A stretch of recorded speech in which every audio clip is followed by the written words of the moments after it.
sukacita keluarga, sukacita gereja, salam sukacita kasih. Halo keluarga-keluarga yang berbahagia.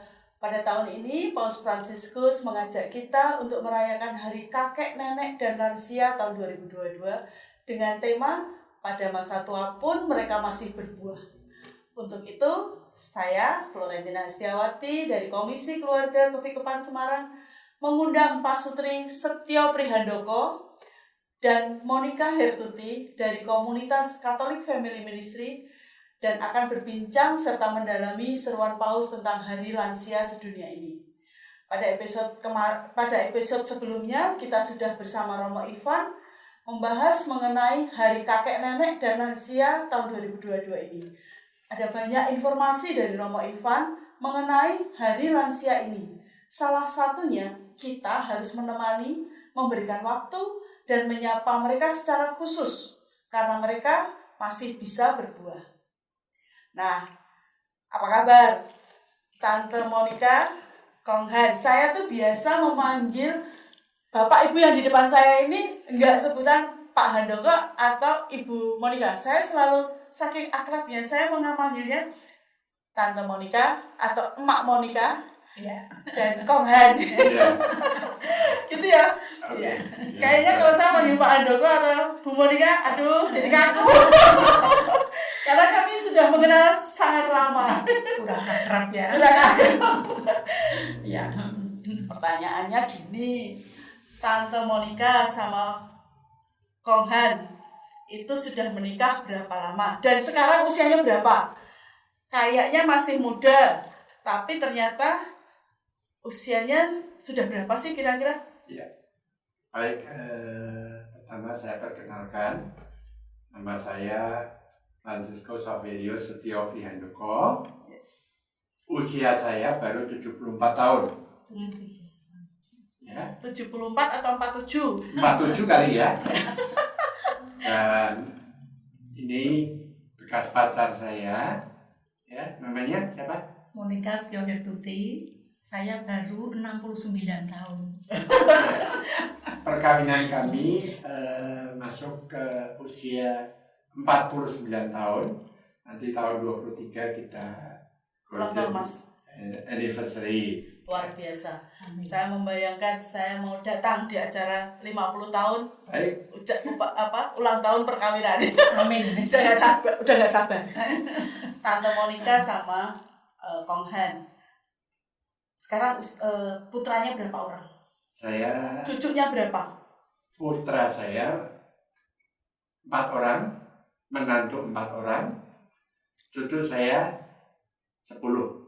Yang pertama sudah magang di semen 3 roda, yang kedua magang juga, yang ketiga di bisnis kuliner, keempat juga, yang kelima sudah masuk di Loyola, ke-6, 7 masih SMP, 8, 9 masih di SMP juga, yang ke-10 kebetulan Kira, dia seorang gimnastik ya, dan kebetulan kemarin dapat juara pertama, 3 juara pertama, dan saat ini masuk di klub dari Pemda. Kecil-kecil sudah dapat gaji dia. Luar biasa. Ya. Senang ya kalau lihat gitu perkembangan cucu-cucu itu, senang ya. Luar biasa. Mereka tahu-tahu sudah besar. Betul. Tahu-tahu sudah ada yang sebentar lagi bekerja. Iya. Kong Han sama Tante Monica. Kan anak-anak nggak ada yang ikut serumah? Nggak ada. Otomatis mereka berempat sudah punya rumah sendiri-sendiri. Iya. Sementara Kong Han tinggalnya di Hujan. Anak-anak ada beberapa yang tinggal di Semarang ya, Kong Han ya? Iya. Nah, pasti ada masa merasakan ngelangut, pengen ketemu anak-anak, pengen merasakan suasana seperti dulu. Anak-anak ramai. Gimana mengatasi kesepian itu? Iya, kebetulan kangen ya. Iya. Kebetulan di usia kecil saya dulu, setiap kali jam 1 siang papa itu sudah di rumah. Kita sudah makan bersama, kita sudah bercengkrama bersama, iya toh. Tapi setelah saya itu menjadi orang tua, dan dulu saya punya harapan, besok itu kalau saya punya anak, ya, terlebih setelah anak-anak saya itu married, mereka itu bisa mengunjungi saya paling tidak minggu atau sebulan sekali, ya, seperti dulu saya terhadap orang tua saya, ya, yang dialami. iya. Tapi apa kenyataannya, orang-orang sekarang dengan orang-orang dulu jauh berbeda, ya. Kalau dulu kepala rumah tangga bekerja sudah bisa menghidupi keluarga. Sekarang mereka harus berjuang bersama-sama di dalam keluarga, dan mereka saling disibukkan. Jadi perhatian atau waktu untuk orang tua itu pun menjadi hilang. Termasuk juga cucu-cucu saya, ya. Dulu waktu saya sekolah hampir tidak ada namanya itu les, ya. Kita harus berjuang mati-matian sendiri. Sekarang anak sekolah kalau nggak les, ya jeblok, ya. Jadi kita kalau mau mengharapkan cucuku itu kumpul, ya sulit. Saya bisa mengumpulkan cucu itu baru tahun kemarin, waktu cucu saya yang pertama itu pulang dari Australia, ambil S2. Saya minta dengan orang tuanya, saya minta waktu 2 hari untuk mengumpulkan cucu-cucu semua, tapi orang tua jangan ikut. Saya ingin mempunyai satu kesan dengan cucu-cucu saya. Merasakan kedekatan. Iya. Walaupun cuma 2 hari udah luar biasa, iya. Berartinya ya Kongan ya, mengobati rasa rindu. Iya. Kalau Tante Monica gimana? Dan waktu ke-10 cucu itu kumpul, itu tidak boleh pegang HP. HP kita sita semua. Jadi tidak ada HP. Ya, kalau saya memang kangen ada, tapi karena kita harus memaklumi kesibukan anak-anak kita, apalagi di zaman sekarang, ya. Jadi walaupun kangen, kecewa kadang-kadang kok tidak datang-datang, ya, tapi itu saya memaklumi kesibukan mereka. Jadi ya sudah, tombol kangen itu kadang-kadang lihat foto-foto lama, membuka album, atau kita video call, atau kita telepon, atau kita WA, kan masih banyak sarana-sarana yang lain untuk tombol kangen. Iya.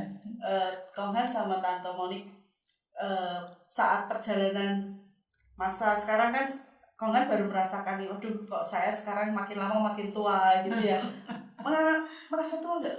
Enggak ya? Kadang-kadang juga tidak merasa, ya. Karena saya banyak terlibat di komunitas, ya. Okay. Di samping saya di CFM, saya juga di Persekutuan Doa, yeah. Di Gabriel, saya juga terlibat di CBC, ya. Yeah. Jadi pergerakan untuk anak-anak muda. Ini nanti September saya juga ikut lagi camp di Kopeng itu ya? Di Kopeng, ya. Jadi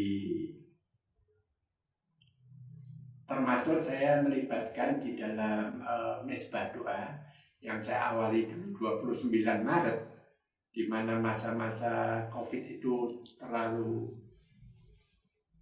masih wah, ya. Iya. Sampai hari ini kami masih melakukan Mesbah Doa. Kalau dulu Maret sampai Desember itu tiap hari, sekarang kami hanya seminggu 3 kali.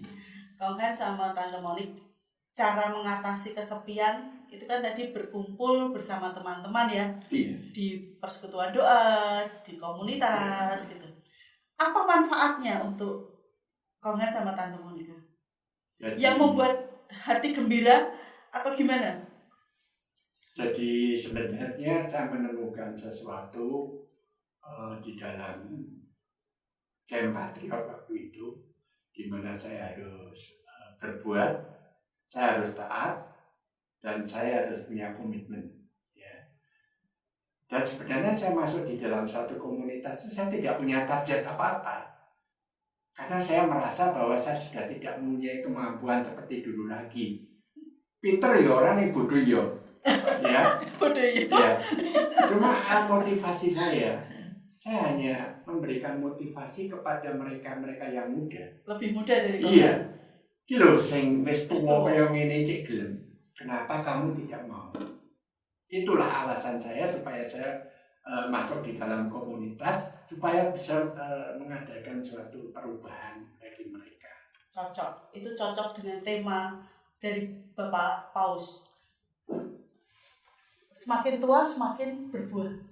Gitu. Ropo ya. Makin Makin tua banyak makin sadarnya. akeh nih. Memotivasi Memotivasi anak-anak anak-anak. muda ini lho sing tuwa kae mau. Iya. Ya, cocok dengan temanya makin tua makin berbuah. Jadi kamu muda lihatlah. Kami masih Masih berguna, berkarya. masih berguna. Gitu ya, Kang Iya. Han ya. Ya. Nah, itu Kang Han sama Tante Monik, boleh nggak ya cerita pola pengasuhan yang benar dan bisa diceritakan kepada anak muda zaman sekarang ini? Bagaimana supaya anak-anak itu mau terlibat untuk mengurus apa harapannya gitu. Iya. Jadi Pesannya untuk anak-anak muda. ya, sedikit bahwa saya itu dulu dilahirkan berdua dengan adik saya laki-laki. Ayah saya mendidik saya terlalu keras dan saya mendidik anak-anak saya. Kebetulan anak saya 3 perempuan, 1 laki-laki. Yang laki ikut opanya dari papa saya. Yang perempuan saya mendidiknya seperti saya dididik oleh orang tua saya. Memang di dalam perjalanannya anak-anak perempuan saya itu punya luka dengan saya. Kenapa saya seorang perempuan diperlakukan seperti anak laki-laki? Ya. Dan pada saatnya itu setelah saya ikut dan di Patriot juga, saya sempat minta maaf dengan mereka semua. Ya. Tapi apa yang dikatakan mereka? Dia bilang, Pak, saya terima kasih. Ya. Kalau saya tidak dididik papa seperti ini, saya sekarang tidak baik. Ya. Saya masih ingat pada anak saya yang pertama itu waktu hamil 6 bulan. Dia masih naik di atas meja mengganti bola. Ya. Anak saya yang nomor 3 itu dalam keadaan hamil besar, dia masih bekerja mati-matian seperti itu. Ya. Jadi saya merasa bahagia dan bangga bahwa dulu orang tua saya mendidik saya seperti ini dan saya bisa seperti ini, dan anak-anak saya juga paling tidak ada gen keras menurun. Cucu-cucunya ada yang protes nggak? Cucu saya dengan saya yang paling dekat hanya yang pertama dan Maksud saya dari pola pengasuhan yang Kang Han didik ke anak-anak cewek 3 ini, ya, terus menurun nggak cara mendidiknya ke cucu? sebagian besar banyak yang menurun ya. Jadi cucu saya semua 10 yang membaktikan saya semua. Oh gitu. Kemudian seperti cucu saya yang pertama, kedua, ketiga, keempat, itu kalau saya marah dengan mereka, itu anak-anak saya bilang, lah kui kocone ning ndi. Ternyata saya suruh ngilu dewe bahwa apa yang dilakukan cucu-cucu saya itu ya fotokopi nih sekongkonge. Kacang nggak tinggal aja. Kacang rani aja. Gitu ya Mas. Iya. Kalau Tante Monika gimana? Oh, Pasti seorang ibu kan beda sama beda. ayah. Kalau saya juga paling seorang ibu tuh memperhatikan makanan kesukaannya apa. Kalau datang dari pagi sampai sore yang satu minta nasgor, satu telur ceplok, satu bakmi, mie goreng. Jadi kalau anak-anak datang itu ya capek tapi bahagia. Bahagia. Maunya apa mereka? Nggak merasa kenyang, nggak merasa lapar ya? Nggak Nggak merasa lapar ya kalau lihat mereka. Ya. Apalagi Tante? Ya itu saja. Dan mereka lebih akrab. Kalau ada apa-apa biasanya Mak, saya gini-gini, Mak, saya dapat nilai begini. Mesti lewat WA, itu anak-anak itu pada laporan. Mak, saya dapat hadiah, tapi saya dapat ini gitu pada WA. Iya. Karena sekarang kemajuan teknologi Betul. Akhirnya kita harus mengalah. Dan juga harus belajar. Harus belajar. Nah, itu yang luar biasa. Itu Gaptek. Konghan sama Tante Monica ini luar biasa. Kakek nenek yang masih mengikuti zaman, yang mau mengikuti teknologi. Konghan sama Tante Monica, saya ingat sekali bahwa kita kan sering mesbah doa ya. Iya. Kalau orang lain yang sudah sepuh itu kalau diajak Zoom kendalanya selalu aku tuh gaptek. Tante Monica sama Konghan ini masih setia dengan bagaimana cara mengoperasikan Zoom, bagaimana cara masih mau belajar, luar biasa. Dan mungkin Tante Monica sama Konghan bisa cerita tentang harapan untuk anak-anak Tante sama Konghan sendiri. Harapan yang lebih spesifiknya. Apa sih yang pengen anak-anakku, aku tuh pengennya seperti ini gitu. Pesannya bisa disampaikan di sini.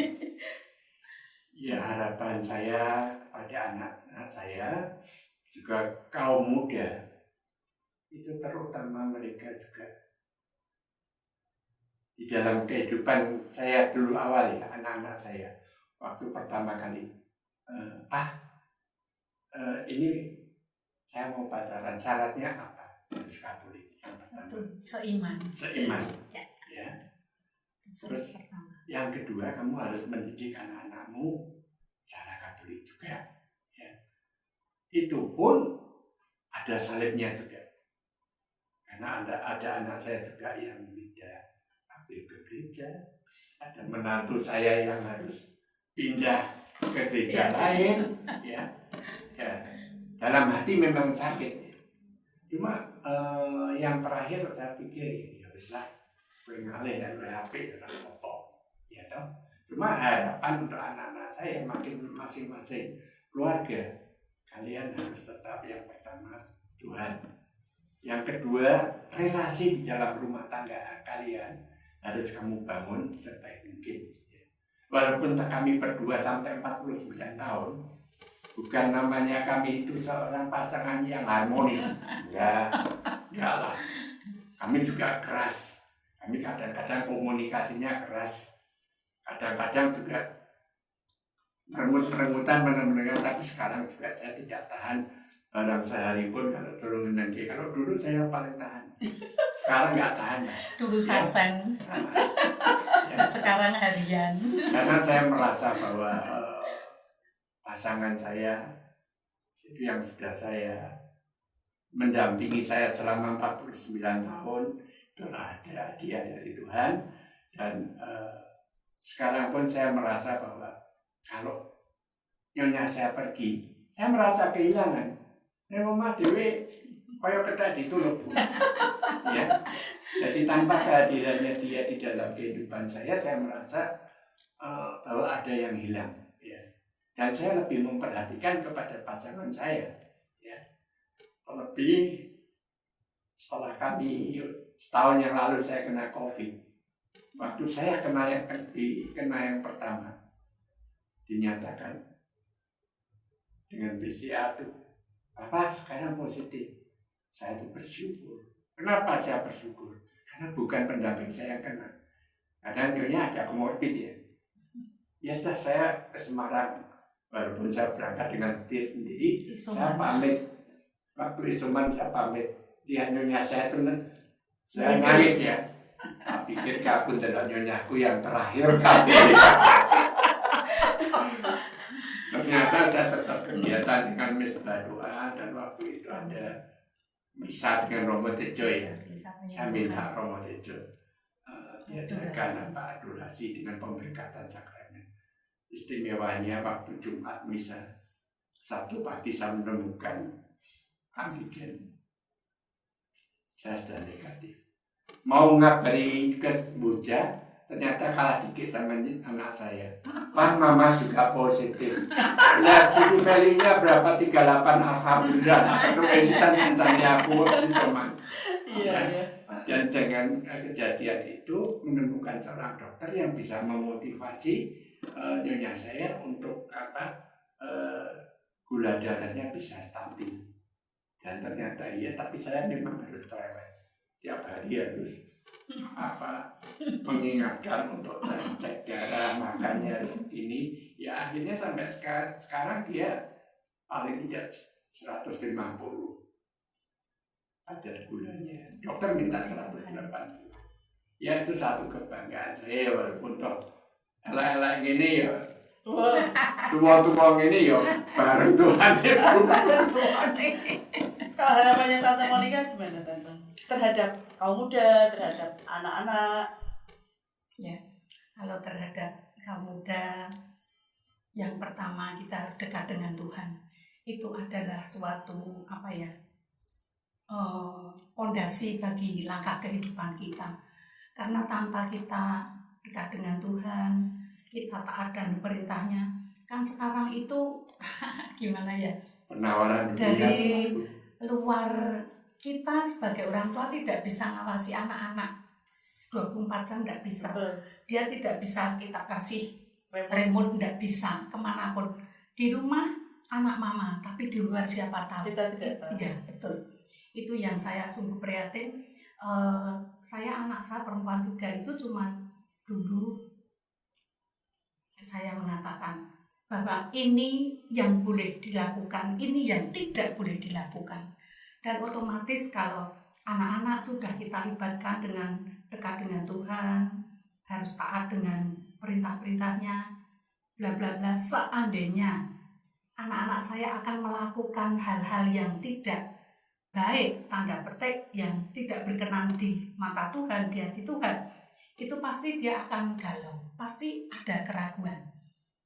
Sering juga kalau saya dengan anak-anak perempuan itu kan dari dulu, dari kecil, dari besar, kita tuh naik mandi bersama-sama. Sampai sekarang pun dia sudah berkeluarga, kalau pulang ke Bujang, kalau mau mandi juga teriak-teriak, "Ma, ayo mandi, ayo mandi." Apa baru rawat? Betul. Jadi bagi saya tuh anak adalah bukan orang lain, sahabat. Jadi merangkul. Betul. Mah, aku kok kenalan dengan si A gini-gini, dia juga cerita. Gimana ya Mah, lah kita harus mengarahkan, harus bagaimana. Kita kasih rambu-rambu. Kita tidak mungkin itu tadi. Mereka 24 jam di luar sana nggak tahu. Tante Monica berarti mengajarkan keterbukaan, betul, kemudian kejujuran, ya. Sehingga berkomunikasi dengan baik, komunikasinya menjadi lancar. Ya. Dan yang terpenting adalah setiap hari kamu bangun tidur tetap harus berdoa, mengucap syukur. Kita bangun tidur masih diberi nafas, masih kok masih komplit, sudah syukur pertama. Itu. Jadi intinya gini ya Bu, kalau secara pendidikan mereka memang sarjana semua. Tapi kalau secara pengalaman kadang-kadang kita lebih menang. Oh iya, itu pasti. Jadi kadang-kadang saya kasih tahu anak-anak, ya wis kalau kamu memang sarjana, tapi garamnya lebih banyak saya. Iya. Jadi di dalam mengatasi satu masalah harus dikombinasi. Iya. Dikolaborasi. Kombinasi. Jadi pendidikan tinggi itu logikanya nyampe. Iya. Tapi hati sama kebiasaan itu yang harus norma-norma kehidupan ya, Konghan ya, Iya. yang harus diterapkan yang ditambahkan dalam menjadi sebuah kombinasi yang bagus untuk hidup ke depan. Terima kasih sekali Kong Handoko dan Tante Monica, luar biasa sekali. Masih semangat, masih tampak segar, masih semangat untuk jalan-jalan. Iya. Jangan lupa kalau nyetir jangan ngebut. Ya. Jadi teman-teman keluarga-keluarga yang terkasih, kakek, nenek, dan lansia harus kita temani, memberikan waktu, menyapa secara khusus karena mereka masih bisa berbuah. Contohnya adalah Kong Handoko dan Tante Monica. Di masa usianya mereka masih berbuah. Mereka masih terlibat aktif dalam kegiatan di komunitas Catholic Family Ministry, masih terlibat aktif di Persekutuan Doa Gabriel, dan masih jalan-jalan dengan komunitas CBC. Keluarga-keluarga yang terkasih, jangan lupa Minggu keempat bulan Juli, mari kita secara khusus memperhatikan kakek nenek dan lansia di acara Hari Lansia Khusus, Hari Lansia Sedunia. Untuk itu, saya Florentina Setiawati dari Komisi Keluarga Kefikepan Semarang bersama Pak Sutri Setio Prihandoko dan Monica Hertuti dari Komunitas Family Ministry mengakhiri perjumpaan kita saat ini. Sukacita keluarga, sukacita gereja, salam sukacita kasih.